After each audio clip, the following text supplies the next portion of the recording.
As an old school basketball fan, I hear criticisms against past eras all the time, as guys like Anthony Edwards say they were not skilled, guys like JJ Redick call them plumbers and firemen, and general Gen Z fans will say that they were not athletic. The level of ignorance always leaves me dumbfounded, because it's always clear that they have no idea what they're talking about. Like when this guy on X tried to mock this white dude defending Michael Jordan, when he said that this shot would be snatched by anyone that is not an autistic janitor. Obviously, I had to educate him and let him know that this was Brent freaking Barry, who famously won the NBA dunk contest by dunking from the free throw line with his warm-up jacket still on. That's just one of many examples of how they will make wild critiques without knowledge. This whole thing has become so exhausting, because no matter how many times we debunk these goofy narratives, the criticisms still persist. Usually, I play defense on this topic, but this time I'm playing offense, and I'm making the point that this era isn't truly the standard of skill and athleticism like they act like it is.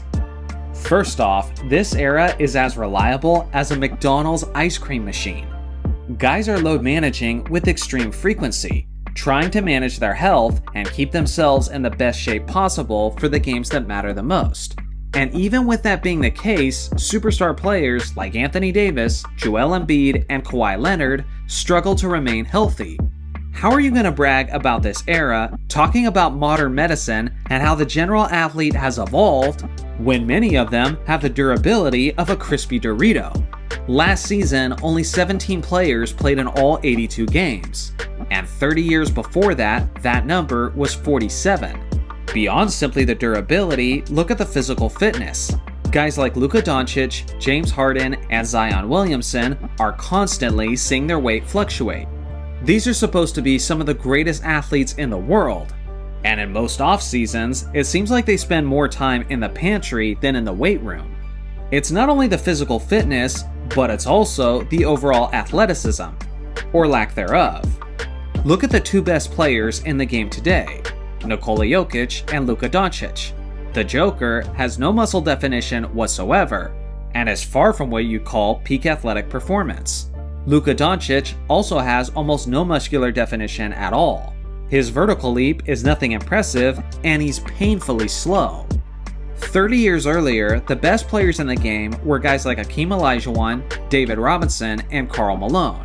Large, strong, and athletic freaks, who you would never accuse of skipping a workout. Clearly, those old school players couldn't survive in this modern era, because how would they ever keep up with this blistering speed? Speaking of which, Kyle Anderson is a 6'9" player, and honestly, he might be the slowest small forward in NBA history. Yet he's extremely effective in this modern NBA of super athletes. Make it make sense. Steph Curry is the only unanimous MVP in NBA history, and he's so athletic that he struggles to dunk a basketball. Rudy Gobert is the reigning Defensive Player of the Year, and one of the most impactful players in the modern game. And that's even with the fact that he can't dribble, and has basically no bag on offense. Several months ago, young fans were saying we're done with the 90s, like a bunch of mindless sheep, and were claiming en masse that Michael Jordan had no left hand. That was quickly debunked by people who actually know basketball. But the funniest part is that they have the nerve to say this while one of the highest paid players in NBA history, and the guy who is the finals MVP in this modern league, is a player who in fact has no left hand. Look at this right here. Yeah, I'm sure there's layup drills out there just like this from Michael Jordan. I'm sure they'll turn up on YouTube eventually. How about this? The best shot blocking perimeter player in the NBA today is Derek White, and he's a 6'4" player. He's literally 3 inches shorter than the average NBA player in today's league, yet he's regularly hosting block parties due to the incompetence of the current offensive players.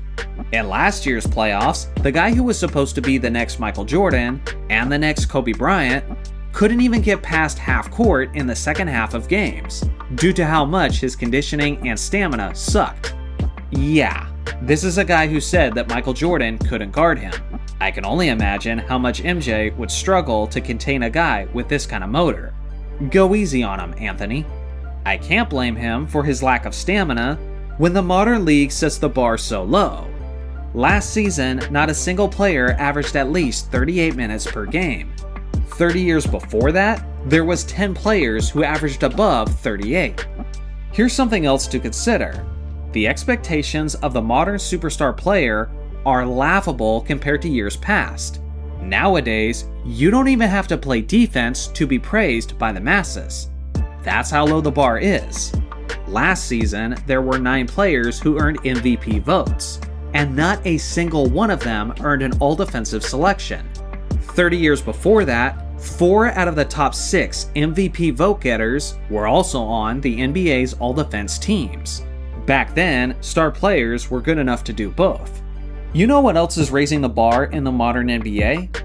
Yep, you guessed it, nepotism. The standard for the modern pro is so high that Giannis's older brother, Damian Lillard's cousin, Steph Curry's brother-in-law, and LeBron's son can all take up roster spots with their greatness, further putting the old heads to shame. Guys nowadays are so insanely skilled that they're regularly incorporating flopping into their game as a way to bail themselves out and get unearned trips to the free throw line. Guys are so skilled in the modern league that the NBA has allowed them to have 2 to 3 extra steps, just to make scoring that much easier. After all, nothing emphasizes a guy's deep bag quite like incredibly weak rules. You guys get the point. The same stupid logic that condemns players from previous generations can easily be done to condemn this current generation. You might assume that the entirety of this video is going to be negative and sarcastic, and the point is just one major screw you to the fans and the players of this era. But that's actually not my ultimate point. My closing point is that all of this is exactly what makes the game of basketball so beautiful.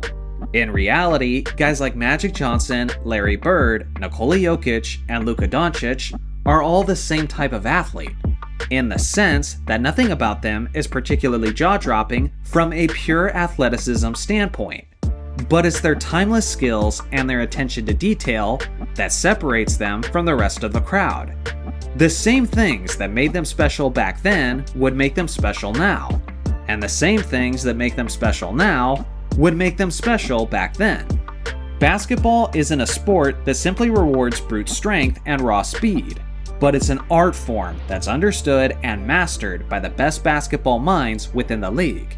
If it simply rewarded freakish athleticism, then guys like Shannon Brown, Gerald Green, and Daryl Griffith would be some of the greatest players of all time. There's certain things you have to have as a player to reach that level. And personally, that's the most frustrating thing about the casual fans who make these blanket criticisms of entire eras, because they're missing the nuance of what makes the game so unique. The problem with modern basketball discourse is that it's become overrun by fanboys who like their favorite player more than they like the game itself. In their minds, honest and genuine takes are not the priority, but rather it's whatever supports the guy that they're partial to. There isn't necessarily anything inherently wrong with that, but it certainly makes the entire discourse less about the nuanced aspects of the game, which is what hardcore fans like myself are here to talk about. As usual, the truth lies somewhere in the objective middle. For example, if you took a guy like Steph Curry and dropped him in the 1980s, there would be pros and there would be cons.